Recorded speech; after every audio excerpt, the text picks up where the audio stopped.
নমস্কার। আইপিএল ও রাজস্থান রয়্যালসের ফ্যানদের জন্য একটি বড় খবর সামনে এসেছে। জানা যাচ্ছে রাজস্থান রয়্যালসের অধিনায়ক সঞ্জু স্যামসন এই দলে হয়ে আর খেলতে চাইছে না।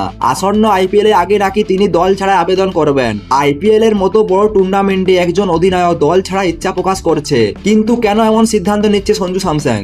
আসুন বিস্তারিত জেনে নিই। সূত্রের খবর অনুযায়ী গত আইপিএল এর পর থেকে রাজস্থান রয়্যালসের কর্তৃপক্ষের সঙ্গে সঞ্জু দূরত্ব তৈরি হয়েছে। শোনা যাচ্ছে টিম ম্যানেজমেন্ট ও সঞ্জু স্যামসনের মধ্যে কিছু মতবিরোধ হয়। এই মতবিরোধের জেরে সম্পর্ক আরো তিক্ত হয়। গত জুনে রাজস্থানে এক রিভিউ মিটিং এ সঞ্জু আনুষ্ঠানিকভাবে দল ছাড়ার ইচ্ছা প্রকাশ করেন। আইপিএল এর নিয়ম অনুযায়ী কোনো খেলোয়াড় চাইলে একতরফা দল ছাড়তে পারে না। পূর্ণ নিলামের জন্য সাধারণত 3 বছর এই জন্য ক্রিকেটারের সঙ্গে দলের চুক্তি থাকে। 2021 সালের মেগা নিলামে সঞ্জু স্যামসনকে রাজস্থান রয়্যাল 18 কোটি টাকা দিয়ে রিটার্ন করেছিল। ফলে 2027 সাল পর্যন্ত রাজস্থান রয়্যালসের হয়ে খেলার কথা। তবে যদি রাজস্থান রয়্যালসের কর্তৃপক্ষ চায় তাহলে সঞ্জুকে বিক্রি করে দিতে পারে, না হলে নিলামে রিলিজ করে দিতে পারে।